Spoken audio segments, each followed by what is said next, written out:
Olá pessoal, eu sou Adilson Santana e antes do episódio começar, você vai ouvir uma audiodescrição minha, do meu convidado e do estúdio onde a gente gravou, para que todo mundo tenha acesso à totalidade do conteúdo. Caso você não queira ouvir, basta avançar para o minuto 1 e 10. O apresentador Adilson Santana é um homem de pele negra, cabelo cacheado, alto no topo da cabeça, usa óculos e tem uma barba curta. Está vestindo uma camiseta cinza claro com uma estampa do grafiteiro Marquinhos Perfect e calças jeans pretas. O dançarino e b-boy, Rodrigo B-boy, é um homem negro de pele e olhos claros. Cabelo cacheado de tamanho médio, bigode e barba curta na parte inferior do rosto. Está vestindo uma camiseta branca estampada com uma frase e calças jeans. Eles estão sentados um de frente para o outro. Entre eles há uma mesa. Ao fundo, entre os dois, há uma televisão com a logomarca Moideia Podcast. Do lado direito do apresentador, há um painel preto com o nome do podcast em luzes de LED.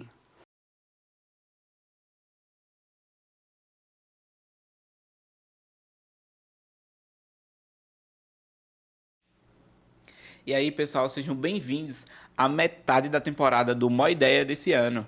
Pois é, a gente chegou no 24º episódio do Mó Ideia, agora em 2024. E hoje a gente recebe o Rodrigo Aranha, b-boy, dançarino, e a gente vai trocar uma ideia sobre isso. Cara, sejam muito bem-vindos, viu? Muito obrigado. É muito importante a gente ter um espaço aqui que nem o seu, né, que vai falar sobre breaking, sobre dança, sobre arte no geral, inclusive arte periférica, né, arte preta. Então a gente ter esse espaço é muito importante para mim e para todo mundo da cena hip hop. Massa. Então, vamos começar um pouquinho polêmico. O que é dança para você? Cara, é bem polêmico mesmo. Porque dança, para mim, ele entra em vários contextos, né? Primeiro, quando a gente fala em vida, a dança, para mim, é minha vida hoje em dia. Uhum. É minha profissão, é a forma de eu educar minha filha, é a forma de educar outras crianças. Foi a dança que faz e fez eu entrar em vários lugares que eu nem imaginava. Então, a dança, para mim, ela vai além de só passos. Para mim, a dança nunca foi só aquela coisa de eu ir no campeonato e, enfim, dançar em outro lugar. Mas sempre foi essa coisa de, cara, eu vou usar isso daqui para outros objetivos, para educar minha filha, para mostrar para as pessoas que isso daqui também é uma profissão. E dança para mim é tudo isso, né? Eu acho que eu consigo resumir bem quando eu falo que a dança para mim é além de só passos. Massa, você falou de passos e agora a gente vai dar um passo bem grande lá para trás. Qual é a sua memória mais antiga sobre arte? Quando você diz assim, brincando, fazendo alguma coisa, tipo, poxa, bicho, isso aqui já era arte, eu não me dei conta, isso aqui já tava dançando, já era a primeira fagulha ali. Cara, de memória, assim, que eu tenho... Não, eu não tenho da minha pessoa fazendo, mas eu tenho uma memória muito fotográfica, assim, de ver meu pai dançando na sala, no terraço. Então, essas memórias são muito fortes dentro de mim, né? Uhum. Meu pai, ele era um cara branco, que já faleceu, era um cara branco, de olho azul. Minha mãe é uma mulher preta, empregada doméstica, mas que a gente sempre morou na periferia, num bairro que se chama Jardim Veneza. Então, quando tu mora na periferia, tu bebe de várias fontes, né? Uhum. Não só de arte, assim, mas eu digo de música, porque tu tá, sei lá, andando na rua, tá tocando um forró.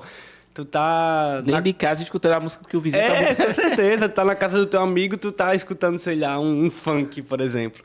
Então, meu pai, ele é esse cara que ele... Era um cara muito aleatório, vamos dizer assim, né? Ele escutava de vários estilos de música. Então eu tava ali dentro de casa, mesmo sem saber, mas eu tava escutando, bebendo da fonte ali, né? E eu via, assim, claro, de vez em quando eu ia na casa de um amigo, via uma pessoa também ali dançando, mas nada de break, nada de hip hop. Uhum. E quando foi que o hip hop chegou na tua vida? E como?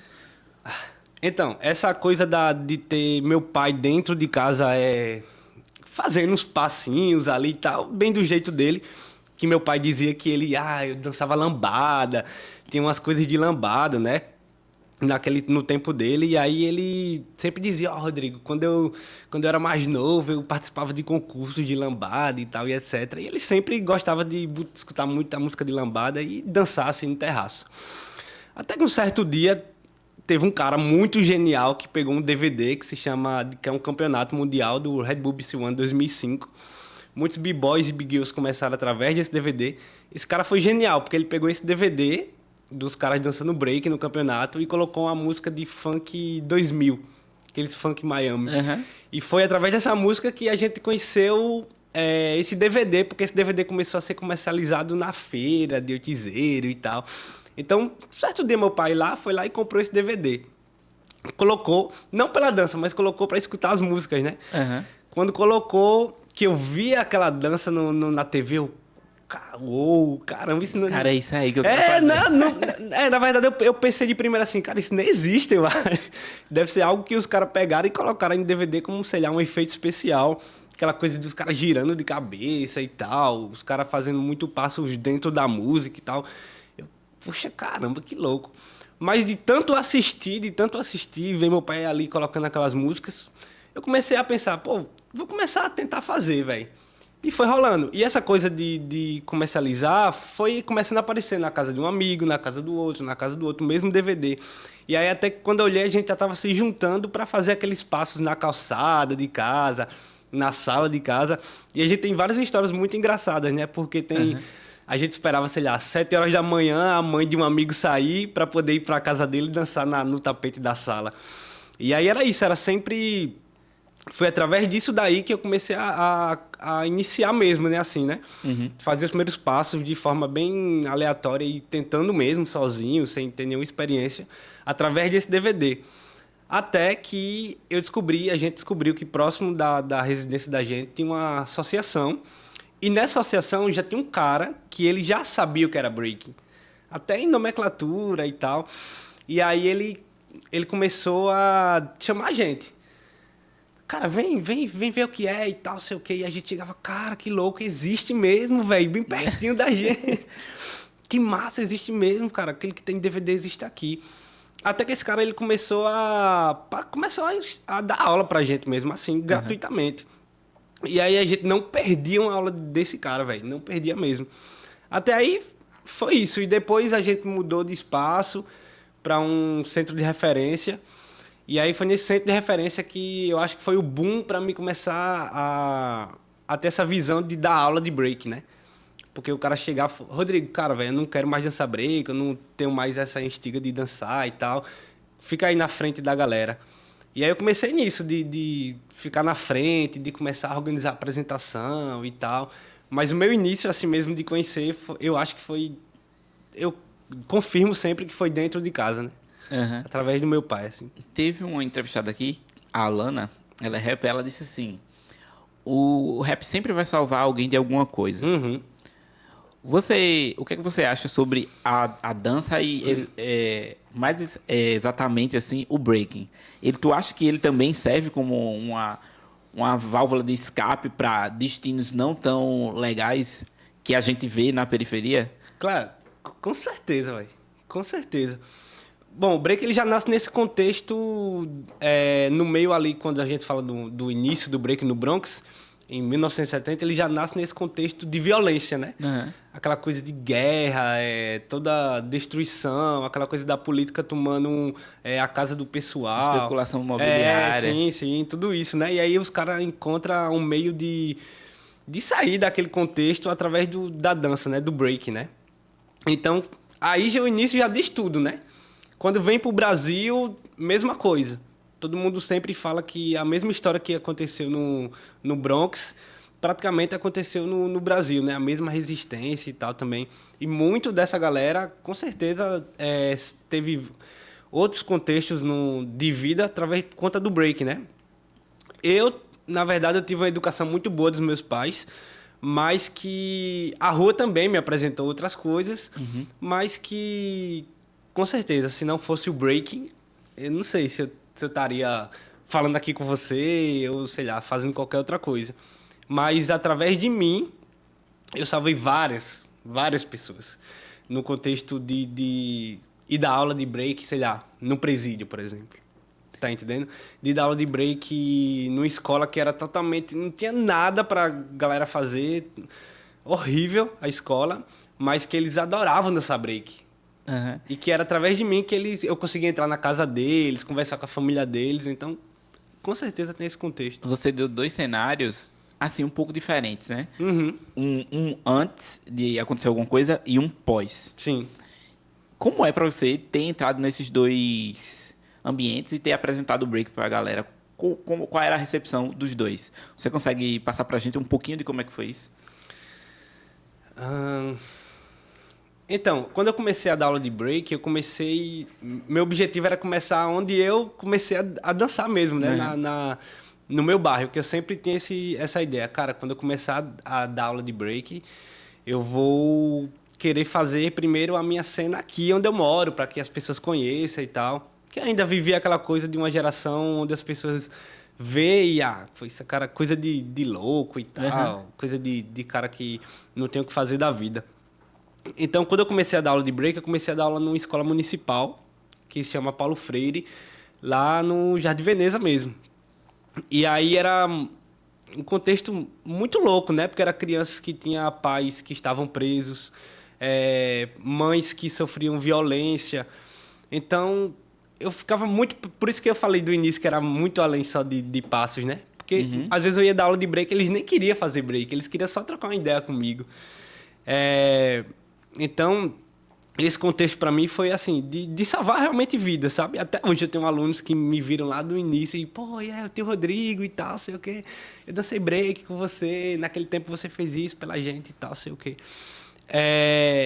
Logo após que eu passei por muitas escolas municipais, muitos lugares periféricos, mas aí eu comecei a entender também que eu poderia, do mesmo jeito que eu poderia dançar break num chão caspento, vamos dizer assim, eu também poderia dançar break num chão de madeira.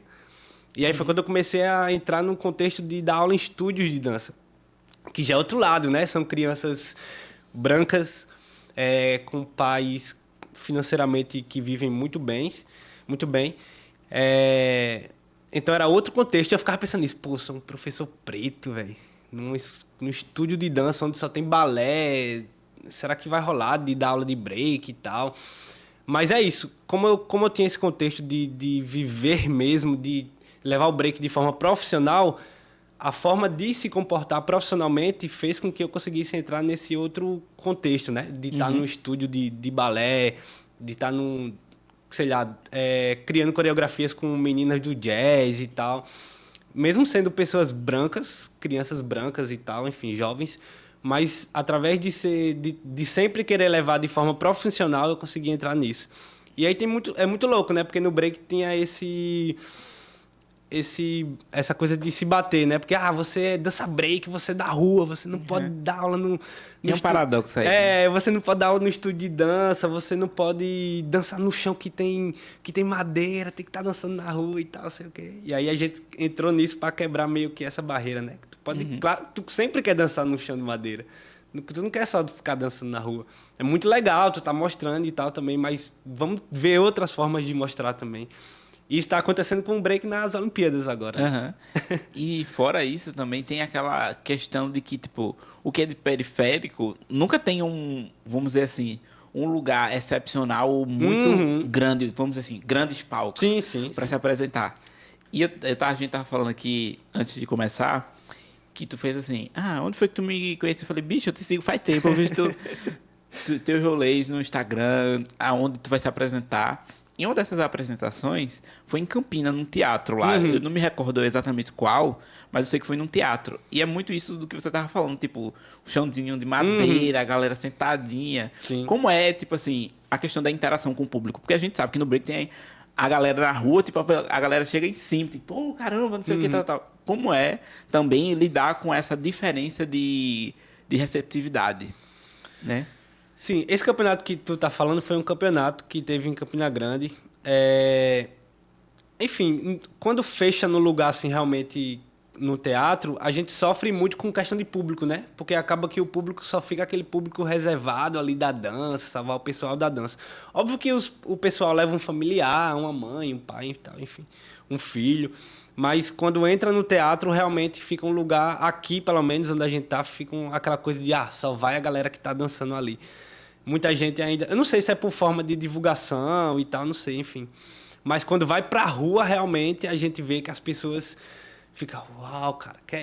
Mesmo sendo uma dança muito antiga, né? As pessoas ficam muito assim, cara, que louco, o que é isso? O que esses meninos fazem? Às vezes eu até nem te conhecia, tu mora do lado da minha casa. E eu falei, cara, esse menino que dança, velho. Aí tem esse contexto, né? Porque estava na rua. Então a rua também é uma forma de mostrar, né? Melhor. Porque quando você realmente coloca dentro de um teatro, às vezes fica só aquela galera que... eu vou lá porque eu só vou porque eu danço e tal, sei o quê. As pessoas que não dançam, às vezes, não querem ir, né? Mas também isso vai também da forma que a gente que dança vai receber essas pessoas. Se a gente chega lá e, sei lá, tu tem um filho, uma filha, e a tua filha vem, Rodrigo, eu queria aprender contigo. E eu faço, não, cara, eu já danço há 10, 15 anos, eu não vou te ensinar. Não vou parar meu tempo agora para poder te ensinar. Tu não volta nunca mais. Isso aconteceu comigo. Aconteceu com muita gente também. Tu tinha um cara lá que tu via dançar há muito tempo e tu fala, caramba, esse cara dança há muito tempo, ele vai me ensinar com certeza. Essa menina, ela vai me ensinar. Geralmente acontece mais com os b-boys. Então tu chegava para dizer, cara, me ensina esse passo aí, e o cara dizia, velho, eu não vou te ensinar. Às vezes era um ego, às vezes era uma coisa de... só esse passo aqui, só a gente que tem que ter. Então, não queria ensinar para ninguém. Por isso que também muita gente começou a aprender com os DVDs, né? Então, existe isso. Se tu não tem uma recepção também de chegar uma criança, de chegar uma pessoa e dizer, cara, eu quero aprender, eu quero ir nesse campeonato. Como é que esse campeonato acontece? E tu fala, cara, acontece de qualquer jeito, é desse jeito. Você não volta nunca mais, né? Se tu não é bem recebido no lugar, tu não volta nunca mais. Então, a gente ainda sofre muito com isso, né? Da forma que as pessoas são recepcionadas, as pessoas que não dançam.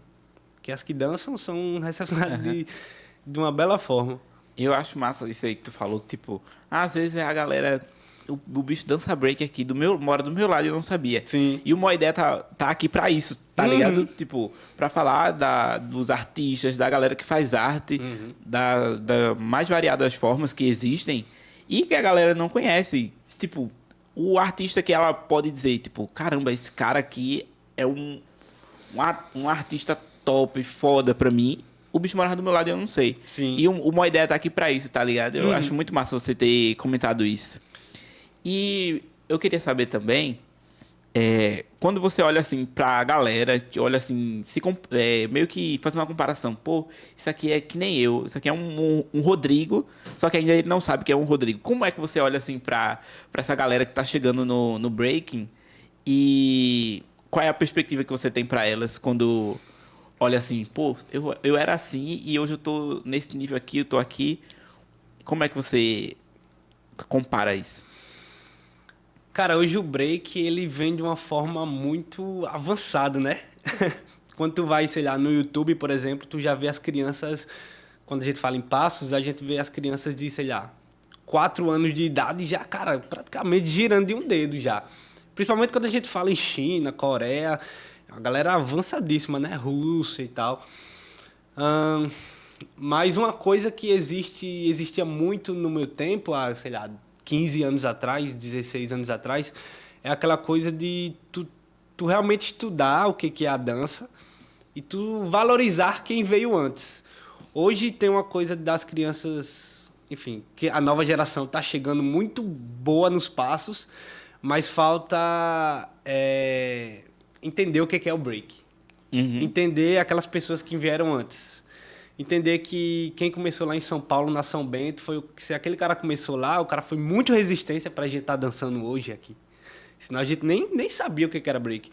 Então a nova geração ela vem muito boa nos passos, mas existe uma falta muito grande em querer estudar, saber o que é o break, até para que tu tem que entender e saber o que é, para tu poder passar, para tu poder falar o que é isso. Mas hoje em dia é muito avançado na dança, como eu te disse, mas existe essa falta, né, de querer estudar realmente o que é. Mas, óbvio, hoje as crianças olham para aquele dali, cara, esse passo aí... Eu demorei muito para conseguir fazer. E acho que nem se eu quisesse aprender vários passos que eles fazem hoje, as crianças, eu conseguiria, sabe? Não é nem por falta de não querer aprender, mas é porque realmente é muito avançado. Já chega nesse contexto avançadíssimo já. E pra gente encerrar, eu queria agradecer, né, a sua vinda, de a gente ter trocado ideia massa, que tu é bem espontâneo, bem acelerado, conversa mesmo, eu gosto de gente assim. Porque combina e a gente vai conversando. Quando a gente vê o tempo... Eita, bicho, o tempo tá lá na caixa prego. Mas, pra gente encerrar, eu queria que tu desse uma mensagem pra essa galera que tá chegando no Breaking. Pode olhar pra câmera, pode dizer que a sua câmera é essa daqui. Tá.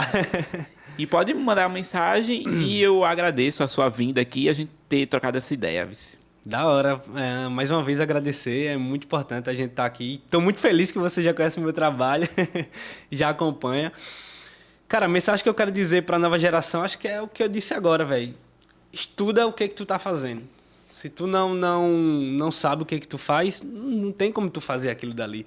Mesma coisa de eu saber que o break começou no Bronx, mas eu não sei quem é o cara que criou tais movimentos, de onde é que veio o break, de onde é que o break nasceu, qual é o contexto dessa dança, o que eu quero fazer com essa dança, para que eu uso essa dança.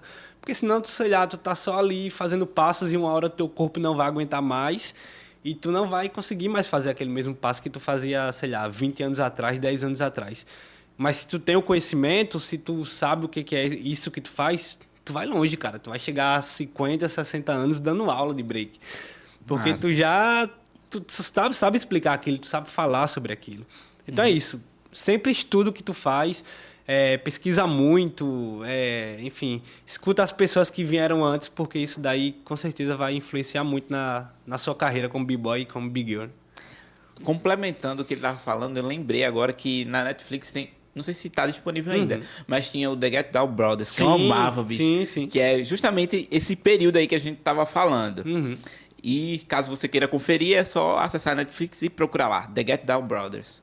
E eu quero agradecer a sua visualização, a sua audiência. E na próxima semana a gente volta de novo com mais um episódio do Uma Ideia. Fui! Realizado com recursos da Lei Paulo Gustavo, Operacionalização Secretaria de Estado da Cultura, Governo do Estado da Paraíba. Paraíba, 1º de agosto de 2024.